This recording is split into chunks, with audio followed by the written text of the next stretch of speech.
Dear students, now we are going to learn about moving coil galvanometer.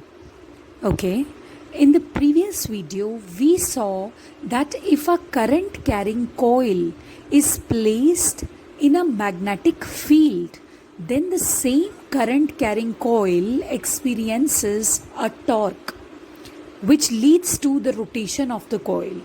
So, based upon this principle, we have a device which is called moving coil galvanometer. It is based on the same principle that if you have a coil through which the current is passing and the same coil is kept in magnetic field, then the coil is going to rotate. So, this is moving coil galvanometer. This is an instrument, but for what it is used? It is used for detection of very small electric currents. It's used for the detection of small electric currents, and it is also called deadbeat galvanometer. We will see why it is called so. Okay, so I have already told you its principle. Now I'll tell you about its construction. It has a coil PQRS1. Okay, and this coil contains large number of turns of insulated copper wire, and this coil is wound over a non-magnetic metallic frame which may be rectangular or circular in shape. Okay, so basically when the coil is rectangular, we take a soft iron core inside that coil. Okay, that soft iron core is L. Okay, it is cylindrical. So after that, see, the lower end of the coil is connected to one end of the spring S dash. Okay, and the other end is connected to the terminal T2. It is connected to the terminal T2. Now L is a soft iron core which may be spherical if the coil is circular, and if the coil is rectangular, this core is cylindrical.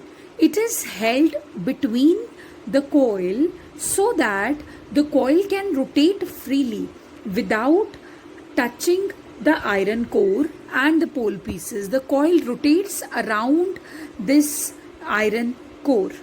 Actually, what happens, you have pole pieces here, north pole and south pole, which are providing the magnetic field to this coil. Okay, and the magnetic field in this case is radial. The use of soft iron core ensures that the magnetic field is radial. I have already explained you in the previous video that what is a radial magnetic field. Radial magnetic field is the one which is parallel to the plane of the coil, and that's how we call it a radial magnetic field. How to understand it? If you will see the top view of North Pole, this will be the top view of North Pole, and this will be the top view of South Pole. And that's how they are enclosing a coil.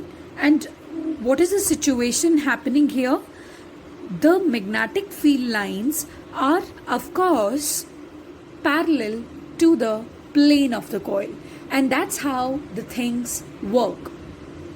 So we have a radial magnetic field here.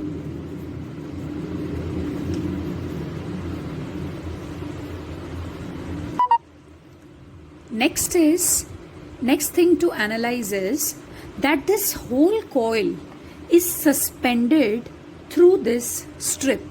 This strip is phosphor bronze strip. This strip is phosphor bronze strip.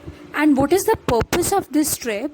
this strip is actually elastic in nature. Now you know that a current carrying coil is placed in a magnetic field caused by two pole pieces. So these magnets, they are going to move that current carrying coil, they are going to rotate it, because we have read it that it will experience a torque. And when it will experience a torque, it will start rotating.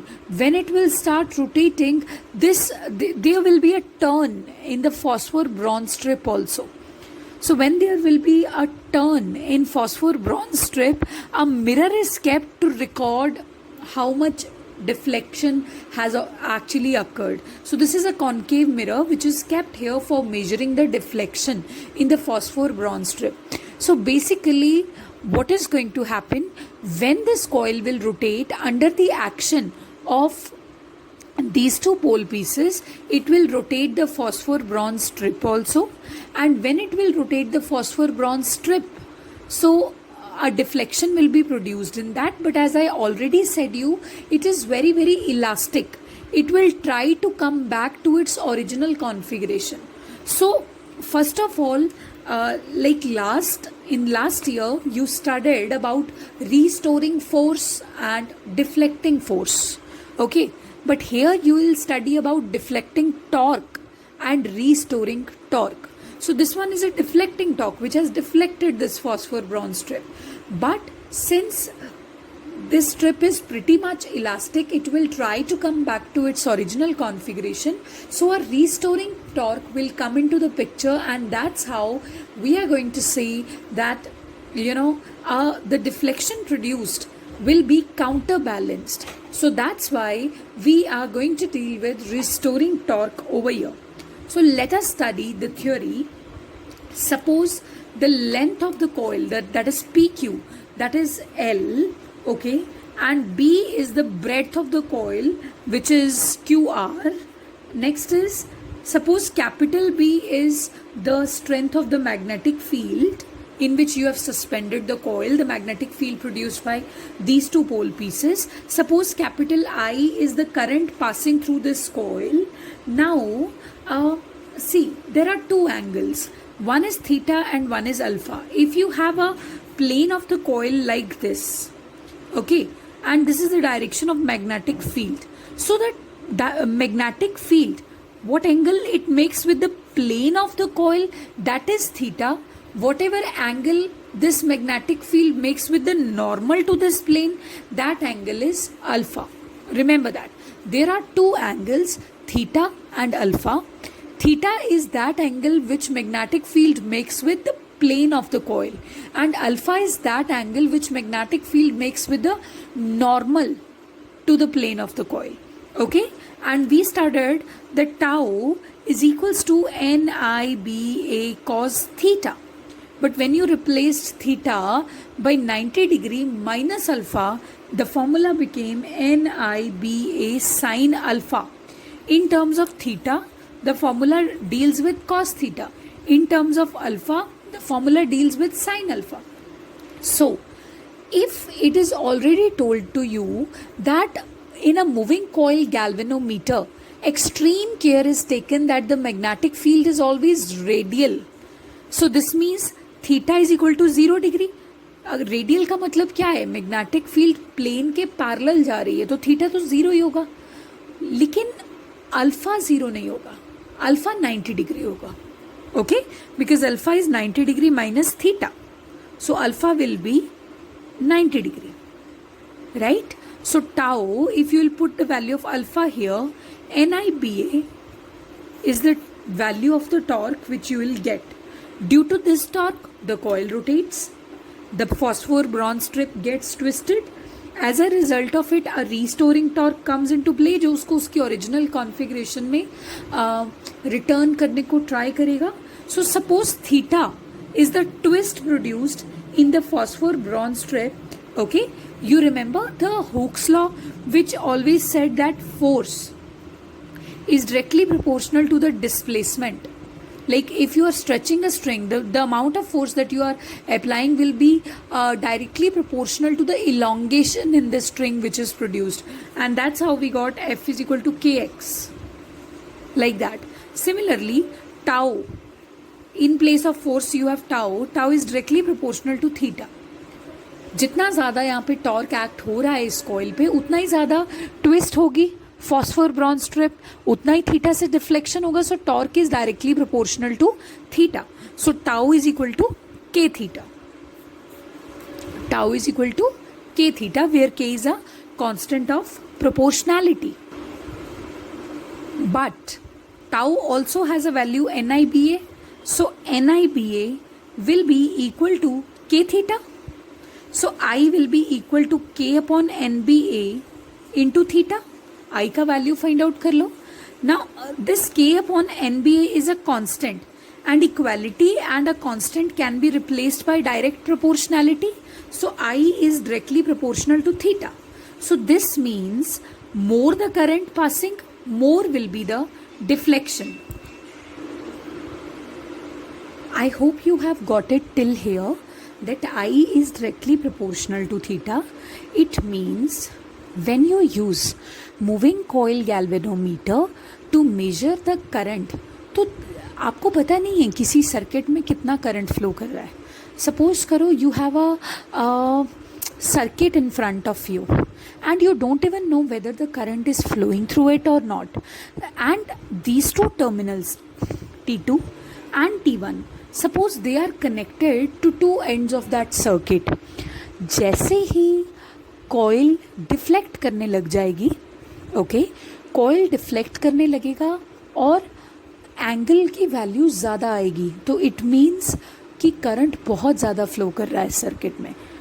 If you will ever visit physics lab to see the galvanometer, you will see that galvanometer, you know, it is a device just like voltmeter and ammeter.